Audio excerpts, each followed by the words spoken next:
Hollywood TV.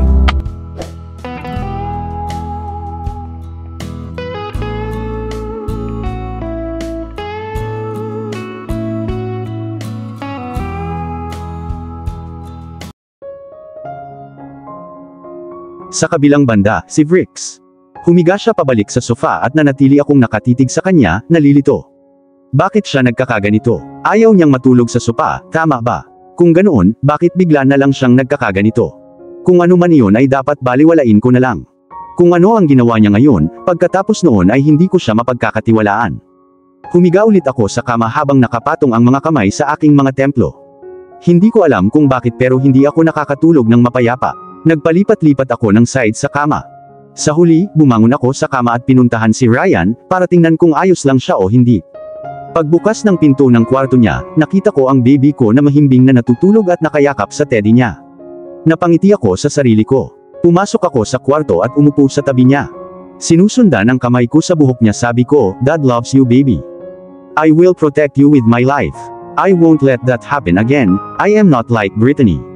Sorry, that I couldn't reach in time today and those binubuli ka ng mga boys, pero mula sa susunod pangako hindi ko nahahayaang mangyari sa iyo ang ganoong bagay." Hinalikan ko siya sa noo. Ayokong maranasan niya ulit ang kahit anong sakit. Marami na siyang pinagdaanan, not anymore. Paglabas ko sa kwarto niya, bumalik ako sa kwarto ko para lang makita si Bella na natutulog sa sopa, hindi komportable. Patuloy siyang gumagalaw at minsan ay tila babagsak siya mula sa sopa anumang oras. Pinuntahan ko siya at binuhat in bridal style at inilagay sa kama. Pagkahiga ko sa kanya, ay niyakap niya agad ang unan. Ngumiti ako. Pumunta ako sa kabilang side at humiga. Noong hindi pa ako makatulog, hinila ko siya palapit sa akin at pinulupot ang braso ko sa bewang niya. Nakapatong ang ulo niya sa dibdib ko, hindi ko alam kung ano iyon pero kapag natutulog siya ng ganito it makes me feel happy. Napakasarap ng amoy niya. Makakatulog na ako ng matiwasay. Kinabukasan, nagising ako at nakita kong walang laman ang kama sa tabi ko. Nilibot ko ang tingin ko sa kwarto pero wala siya. Bumangon ako sa kama at pumunta sa washroom, ginagawa ang lahat ng morning stuffs ko. Paglabas ko ng kwarto ay wala pa ring laman. Paghahanda para sa opisina, bumaba na ako. There she was, pinapakain niya si Ryan. Hindi pa ba siya sapat para kainin ang pagkain ng mag-isa? Bumuntong hininga ako at pumunta sa kanila, umupo sa harap ni Ryan, binati ko siya, "Morning." "Good morning Dad." Inihain sa akin ni Maria ang almusal, nakatingin pa rin ako kay Bella na gusto niya akong tingnan kahit minsan, pero hindi. Sinimulan ko ng kainin ang pagkain ko, sa tuwing napupuntahan ng mga mata ko si Bella ay nakikita kong tumatango siya sa sinasabi ni Maria o pinapakain si Ryan. Hindi niya ako sinulyapan kahit isang sulyap sa buong oras. Dahil sa inis sa behavior niya ay tumayo ako sa kinauupuan ko at kinuha ang coat ko sa upuan. Aalis na sana ako nang tumawag si Maria. "Sir, breakfast." Nang hindi ako lumingon ay sinabi kong, "Hindi na ako nagugutom." With that umalis na ako. Nagmamaneho papunta sa aking kumpanya, pumasok ako. Ako ay nagngangalit sa galit sa lahat ng oras. Paano ba lagi akong ginagalit ng babaeng ito? Nakarating na ako sa opisina ko, umupo na ako at nagsimulang magtrabaho. Chloe, dumating ang assistant ko after few minutes. Nakipag-usap sa kanya tungkol sa aking buong araw na schedule, sinabi ko sa kanya na dalhan ako ng kape. Kailangan ko talaga ng kape ngayon. Guilty all my time thinking about Bella. I felt guilty sa sinabi ko sa kanya kahapon. Hindi niya yun sinasadya, but me being me, I lost my mind that time at pinagalitan siya. Sa wakas, noong oras na ng isang meeting ay nagpasya akong alisin siya sa aking isipan at tumutok na lamang sa meeting. Pero sinong niloloko ko dito, ayaw niyang mawala sa isip ko. Sa buong oras na nasa meeting ako ay iniisip ko lang siya at ang mga empleyado ko ay nakatingin sa akin na may pagtataka na tingin, dahil hindi pa ako naliligaw sa anumang meeting. She's driving me crazy. I canceled all my other meetings. Wala ako sa kondisyon na dumalo sa iba. Okay fine, hihingi ako ng tawad sa kanya pag uwi ko. I'll say sorry to her. I am sick and tired of feeling so guilty.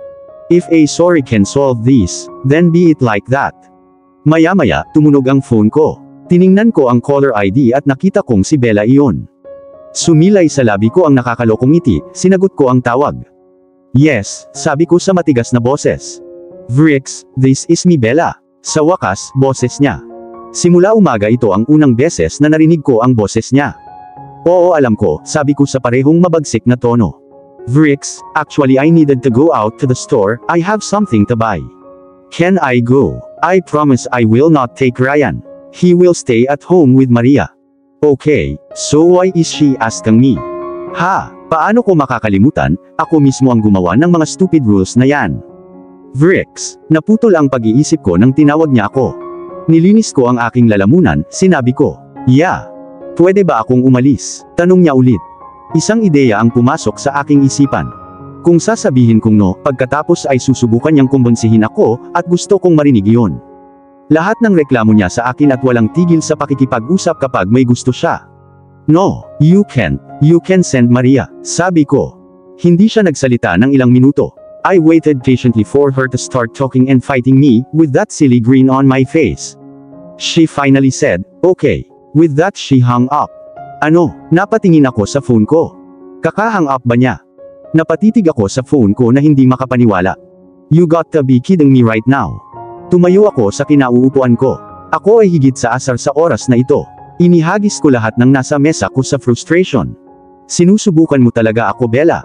Lumabas ako ng office ko, nakita ko si Chloe sa office niya. Pumasok ako at sinabing, I am leaving. Get my office clean up. Tumayo siya sa kinauupuan niya at sinabing, Sir, anong oras po kayo babalik? Bukas, sabi ko. Pero sir, saan po kayo pupunta? Lunchtime pa lang po, sabi niya. I don't think I have to answer you that. I don't pay you to ask me questions. Tumingin siya sa ibaba at sinabing, Sorry sir.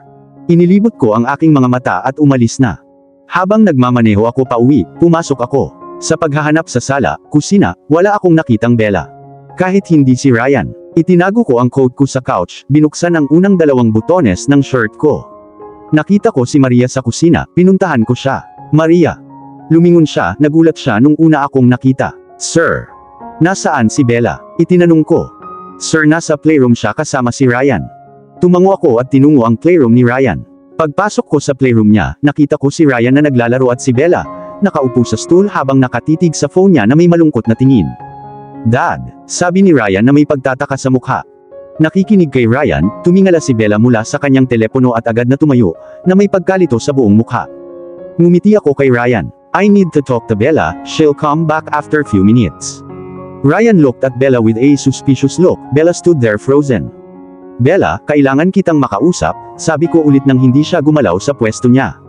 Tumango siya. Lumabas ako ng kwarto at sinundan niya ako. Nang tuluyan na kaming makalabas ng kwarto ay humarap ako sa kanya. Ano bang problema mo, Bella? Nagtataka siyang tumingin sa akin. I didn't do anything. At iyon ang nakakainis. Ano? Hinawakan ko ang magkabilang braso niya, marahas na hinila siya palapit sa akin. You wanted to go out, right? You had something to buy. Tumango siya, natatakot. Pero nung sinabi mong no, hindi ako umalis. At hindi mo rin ako sinubukang kumbonsihin. Nasa rules iyan. Kung sinabi mong no, kailangan kong sumang-ayon. Hinila ko pa siya palapit sa akin, ilang pulgada na lang ang layo ng mga labi namin sa isa't isa. Fuck with the rules. Stop being annoying. Tumingin siya sa mata at sinabing, Anong gusto mong gawin ko, Vrix? Gusto mo sumunod ako sa rules mo? Ginagawa ko yon. Ginagawa ko talaga kung ano man ang sinabi mo. Ano pa ba ang gusto mo sa akin? I am being what you wanted me to be, like, but. Pinutol ko siya sa pamamagitan ng paglapat ng labi ko sa labi niya. Itinulak ko siya sa pader, ang kamay ko na nakaakbay sa kanya, naglakbay pababa sa bewang niya, ang isa kong kamay ay humawak sa pisngi niya. Nagulat siya sa biglaan kong kilos, nanlaki ang mga mata niya. Ipinikit ko ang aking mga mata at hinalikan siya, habang sinusubukan niyang malaman ang aking aksyon. Pinalalim ko ang halik, bahagyang ikiling ang ulo ko sa isang tabi. Sinipsip ko ng mariin ang ibabang labi niya, dahan-dahan niyang sinubukang tumugon sa halik. Napangiti ako sa kaloob-looban ng kanyang mga kilos. Napakapit siya sa shirt ko, napapikit. Magkasabay ang aming mga labi, sinusubukan niya akong kopyahin, sa pamamagitan ng ginagawa ko. Ayokong humiwalay pero kailangan pa rin namin. Isinandal ko ang noo ko sa kanya habang nakapikit ang mga mata ko sa kahuminga ng malalim. Itong halik, Christ. Hindi pa ako nakakaramdam ng ganito sa buhay ko. Sa buong buhay ko, hindi pa tumibok ang puso ko para sa isang tao. Kahit kailan sa buong buhay ko ay hindi ako nakahalik ng isang tao ng sobrang passionate.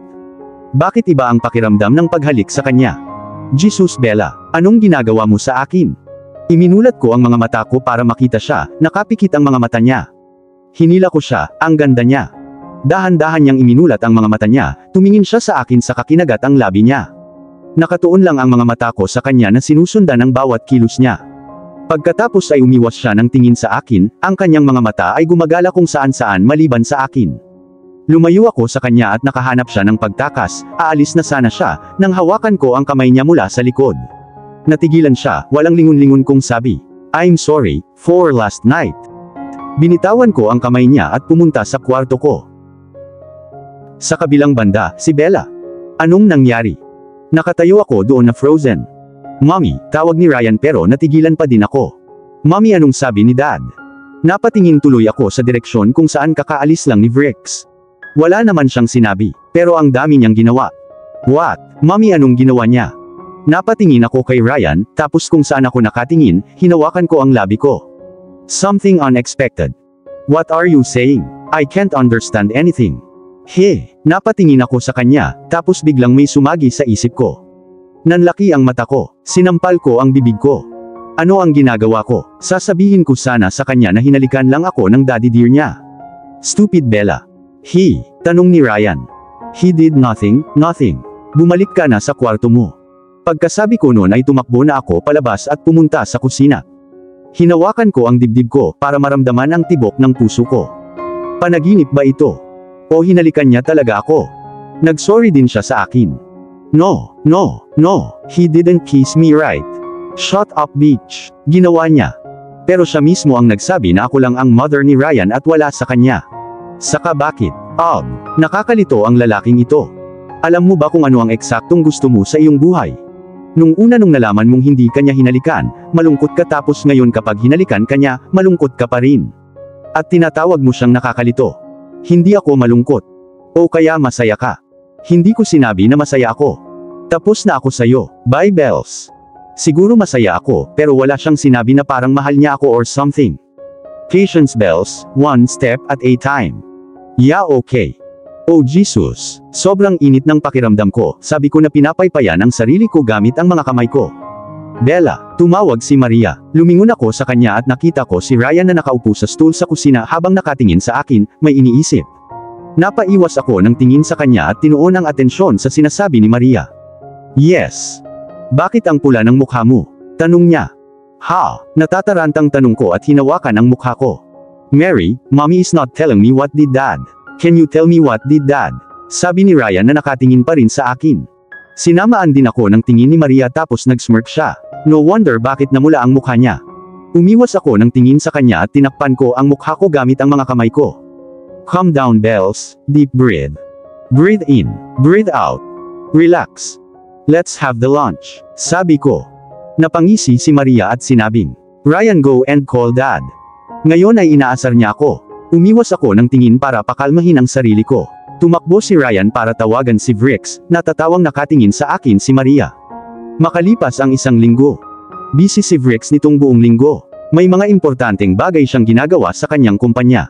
Kalahati ng oras kapag nasa bahay siya ay nasa opisina niya. After that kiss, me and Vrix, we didn't get much time to talk alone. Pero sa tuwing kami lang, pilit kong iniiwasang kausapin siya. Sunday ngayon at nakauwi si Vrix pero gaya ng nakagawian niya sa opisina niya. Tomorrow is my baby's 6th birthday, at wala pa akong nabibiling regalo para sa kanya. May bibilhin ako para sa kanya, pero si Vrix, papayagan ba niya akong lumabas mag-isa? Kailangan kong tanungin siya. Naglakad ako papunta sa opisina niya, nakatayo sa harap ng pinto, huminga ako ng malalim para pakalmahin ang sarili ko. Sa wakas ay huminga ako ng malalim at kinatok ang pinto ng opisina niya. "Bells baby, huwag ka nakabahan at kausapin mo na lang siya. Gawin mo ito para sa iyong baby." Nung sinabi niyang come in, pumasok na ako. Pagkapasok ko sa kwarto, nakita ko si Vrix na nakatayo na nakasandal sa desk niya at nagbabasa ng file na nasa kamay niya. Huminto ako sa paglalakad, nakatingin sa ibaba at kinagat ko ang labi ko. Napaka-awkward nito. "Bella, I don't have the whole day for you," sabi ni Vrix nang hindi tumitingin. Vrix, pwede ba akong lumabas saglit?" Kinakabahan kong tanong kung papayag ba siya o hindi. "No," simpleng sabi niya. Kumunot ang noo ko. Pero bakit? Sa wakas ay tumingin siya sa akin mula sa kanyang dear file, at sinabing, "Because I said so." Anong ibig sabihin yan? "But, Bella, di ba sabi mo susundin mo lahat ng rules?" "Yeah, I did. But you yourself got all pissy when I followed those shitty rules of yours." Pinandilatan ako ni Vrix. Language, Bella. At bumalik na ang so Saint Vrix Adams. Paano naman yung time na siya na mismo ang nagmura? So sa buong mundo ikaw lang ang may karapatang magmura. What about fuck the rules? Sinamaan ko siya ng tingin na ginagaya ang huling sinabi niya. Napatingin sa akin si Vrix na nakakunot ang mga kilay. Napalunok ako ng malakas pero hindi ako susuko. Pagkatapos ay isinara niya ang kanyang file at nagsimulang lumapit sa akin. Tumayo ako sa kinatatayuan ko at pilit na kumilos ng matapang. Sa wakas, tumayo siya sa harap ko na may mga kamay sa bulsa ng sweatpant niya.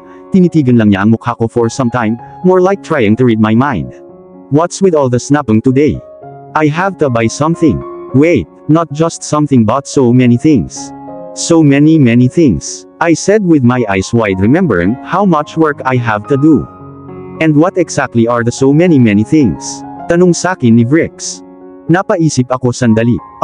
Kailangan ko munang pumunta sa shop at bilhin lahat ng ingredients para gumawa ng cake, tapos lahat ng ingredients para sa paggawa ng grilled chicken wings. Yeah, then some nice gift. Then I have, pinutol ako ni Vrix. Teka, ano bang sinasabi mo? Ano? Cake, regalo.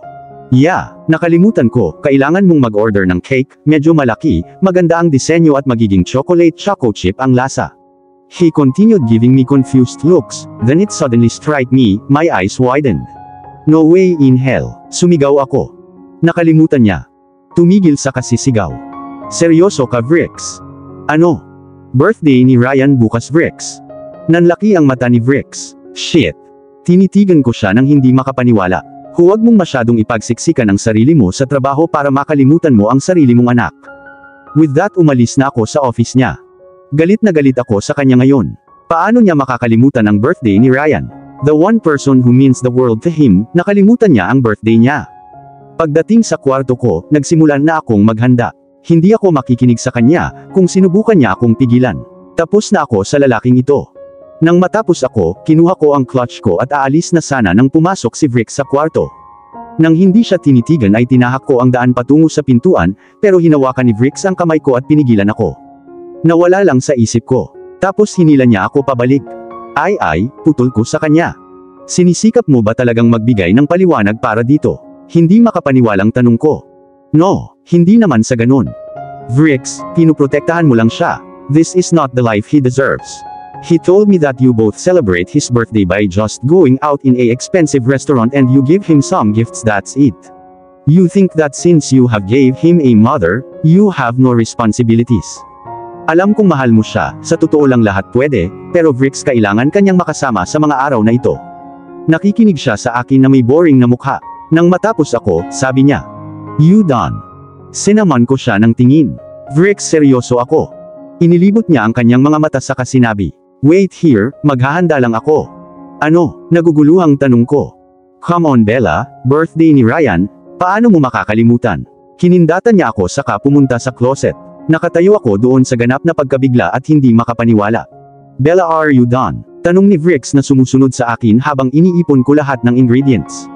At hayaan mo akong sabihin sa iyo na siya ay sobrang inis.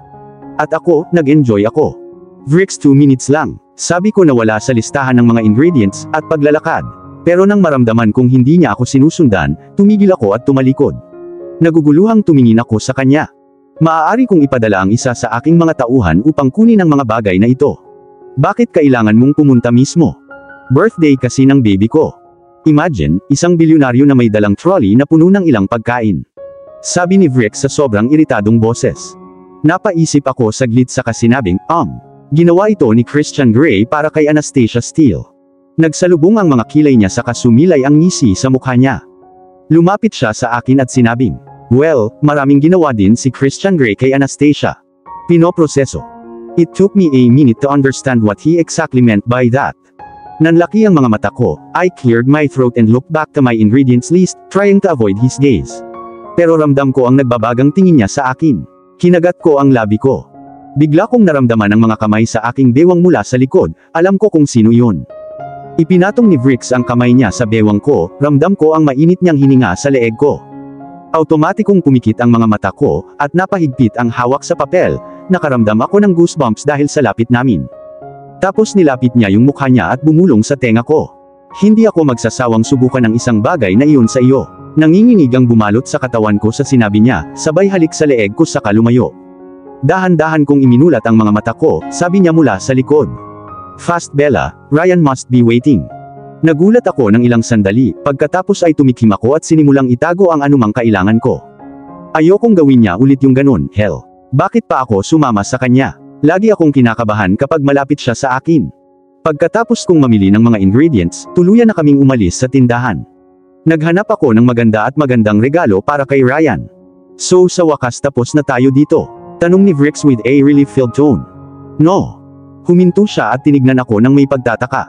Ano? I am not going anywhere else, not with these bags at least. Napatingin ako sa mga kamay niya at napangiti. May bitbit siyang 4 na bag sa magkabilang kamay. Sinamaan siya ng tingin ni Vrix.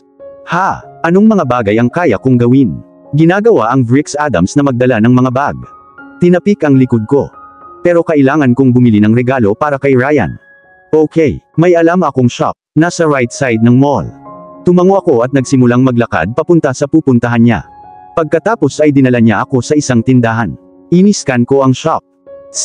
This is awesome right? Sabi ni Vrix na may pagmamalaki ng ngiti sa labi. Tinignan ko siya ng masama, no? Nawala ang ngiti sa mukha niya, lumingon siya sa akin, why? It's awesome. Vrix, bookshop ito. Oo, makakahanap ka ng perpektong regalo para kay Ryan dito. Sa bookshop. Yeah, last time bumili ako ng calculation at storybook para sa kanya. Tinitigan ko siya ng hindi makapaniwala. Vrix, bata siya. Yeah, kaya nga binigyan ko siya ng storybook. At isang calculation book para mapabuti niya ang maths niya. Hindi mo talaga kilala si Ryan. Ikaw ba? Ayaw ng baby ko sa math at binigyan niya siya ng isang bagay na kinaiinisan niya noong birthday niya. Buntong hininga. Hinawakan ko ang kamay niya at hinila palabas ng shop. Dinala ko siya sa ibang shop. Ang tindahan na ito ay para sa mga bata. Sabi ni Vrix na nakatingin sa paligid. Yep, and our baby is a kid too. Akala mo ba may bibilhin ako para sa baby ko sa bookshop na yun? Hell no. Inilibot ni Vrix ang kanyang mga mata. Hindi ko siya pinansin at nagpunta para tignan kung ano ang bibilhin ko para kay Ryan. Nakakita ako ng remote control na kotse at naghahanap ako ngayon ng iba. Binigyan ako ni Vrix ng lahat ng tamad na tingin. Sa wakas nahagip ng mata ko ang isang bagay. Isang ngiti ang nakaplaster sa aking mukha. Tumakbo ako at kinuha ito. Itong isa, ipinakita ko kay Vrix. You are not serious. Of course I am. Dead serious. This is too kiddie. And Ryan is also a kid. I am sure magugustuhan niya ito. Napangiti ako nang makita ang bagay. Binigyan niya ako ng kakaibang tingin saka sinabing, whatever.